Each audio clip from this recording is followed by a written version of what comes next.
ആകാശവാണി.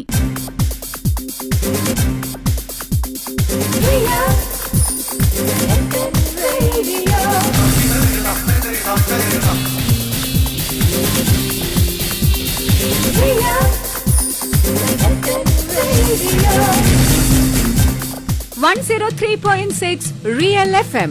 കേൾക്കാതിരിക്കുന്നത് എങ്ങനെ? Real FM. മലബാറിന്റെ ആകാശത്തേക്ക് ഡിജിറ്റൽ ശബ്ദ വ്യക്തതയോടെ FM തരംഗങ്ങൾ കടന്നു വന്നത് 2003 ജനുവരി 1-നാണ്. 103.6 മെഗാഹെർട്സിൽ ആദ്യ സ്റ്റീരിയോ FM നിലയം പ്രക്ഷേപണം തുടങ്ങിയപ്പോൾ റേഡിയോ ശ്രോതാക്കൾക്ക് അത് നവ്യാനുഭവമായി. വീട്ടിലെ ഏതെങ്കിലും മുറിയിലിരുന്ന് മാത്രം റേഡിയോ കേട്ട് ശീലിച്ചവർക്ക് സഞ്ചരിക്കുന്ന വാഹനങ്ങളിലും കൈപ്പിടിയിലുള്ള മൊബൈൽ ഫോണുകളിലും പ്രക്ഷേപണം ശ്രദ്ധിക്കാമെന്ന സൌകര്യം ഒരു കുതിച്ചുചാട്ടം തന്നെയായിരുന്നു. പ്രധാനമായും മുംബൈയിൽ നിന്നുള്ള വിവിധ് ഭാരതി പരിപാടികൾ റിലേ ചെയ്തുകൊണ്ട് ആരംഭിച്ച നിലയം കുറഞ്ഞ സമയം കൊണ്ട് വൈവിധ്യമാർന്ന മലയാള പരിപാടികളോടെ ജനഹൃദയങ്ങളിൽ സ്ഥാനം നേടി. തൃശൂർ, പാലക്കാട്, മലപ്പുറം, കോഴിക്കോട്, വയനാട്, കണ്ണൂർ, കാസർഗോഡ് ജില്ലകളിൽ FM ശബ്ദവീചികൾ പുതുതരംഗമുയർത്തുകയായിരുന്നു. അവതരണ മികവും പരിപാടികളിലെ വൈവിധ്യവും കുറഞ്ഞ സമയം കൊണ്ട് ആകാശവാണി FM നിലയത്തെ പ്രിയ ചാനലാക്കി മാറ്റി. പഴയകാല ചലച്ചിത്ര ഗാനങ്ങൾക്കായുള്ള ഓർമ്മയിൽ എന്നെന്നും തത്സമയ പ്രക്ഷേപണത്തിന്റെ മുഴുവൻ സാധ്യതയും ഉപയോഗപ്പെടുത്തിയ FM ചോയ്സ്, ശ്രോതാക്കളുമായി ഹൃദയബന്ധം സ്ഥാപിച്ച ഹെലോ ഇഷ്ടഗാനം, യുവജനങ്ങളുടെ ഹരമായി മാറിയ ഗാനമാലിക, ചലച്ചിത്ര ഗാനങ്ങളുടെ പ്രമേയാധിഷ്ഠിത അവതരണമായ ശ്രുതിലയം തുടങ്ങിയ ആദ്യകാല പരിപാടികൾ ജനപ്രീതിയോടെ ഇന്നും പ്രക്ഷേപണം ചെയ്യുന്നുണ്ട്. സ്വകാര്യ FM റേഡിയോയുടെ കടന്നുവരവോടെ ആകാശവാണിയുടെ FM നിലയം റിയൽ FM എന്ന പേര് സ്വീകരിച്ചുകൊണ്ട് പുതിയ പ്രക്ഷേപണ രീതികൾ തേടുകയായിരുന്നു. കോഴിക്കോട്ടെ ഏറ്റവും ജനപ്രിയകരമായ FM നിലയം, ഏറ്റവും വൈവിധ്യപൂർണമായ പരിപാടികൾ, ഏറ്റവും കൂടുതൽ ദൂരത്തേക്കെത്തുന്ന തരംഗങ്ങൾ, റിയൽ FMനെ കുറിച്ചുള്ള വിശേഷണങ്ങൾ ഏറെയാണ്. ഹൃദയം തൊട്ട് ഹൃദയം വരെ, ദിൽ സേ ദിൽ തക്, ഇത് റിയൽ FMലെ പരിപാടികളിൽ ഒന്നാണ്. അതേസമയം ആകാശവാണിയുടെ ഏതു പരിപാടിക്കും ഹിന്ദി ഭാഷയിൽ പറയാവുന്ന ഏറ്റവും മികച്ച വിവരണ വാക്യവുമാണ് ദിൽ സേ ദിൽ തക്, ഹൃദയം തൊട്ട് ഹൃദയം വരെ.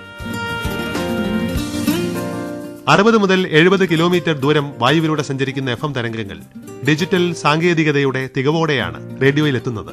100 മീറ്റർ ഉയരമുള്ള ടവറിൽ സ്ഥാപിച്ചിരിക്കുന്ന 10 കിലോവാട്ട് പ്രക്ഷേപണി സ്വകാര്യ FM നിലയങ്ങളുടെ ഇരട്ടി ശക്തിയുള്ളതും കൂടുതൽ ഭൂഭാഗങ്ങളിലേക്ക് ചെന്നെത്താൻ കെൽപ്പുള്ളതുമാണ്.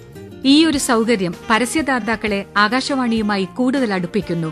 മുടക്കുന്ന പണത്തിന് ഇരട്ടി മൂല്യം നൽകുന്ന ആകാശവാണിയുമായി ദീർഘകാല ബന്ധം സൂക്ഷിക്കുന്നവരാണ് റിയൽ FMന്റെ സ്പോൺസർമാർ.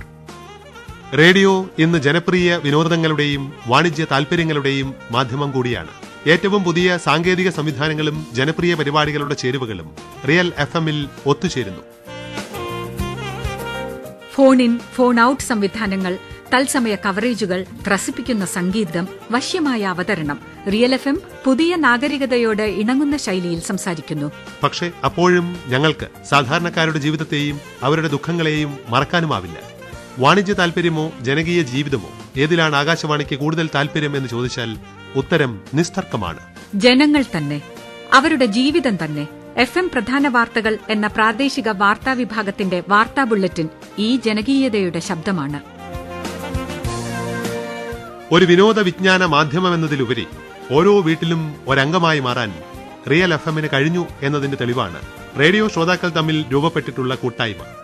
വേദനിക്കുന്നവർക്ക് ആശ്വാസമായും ആവശ്യത്തിലിരിക്കുന്നവർക്ക് കൈത്താങ്ങായും അവരുടെ സമീപത്തെത്തുന്നു റിയൽ FM. ബഹുജന ഹിതമറിഞ്ഞ്, ബഹുജന സുഖം കാംക്ഷിച്ച് അനുനിമിഷം പ്രിയ ശ്രോതാക്കളെ തേടിയെത്തുന്നു 103.6 റിയൽ FM.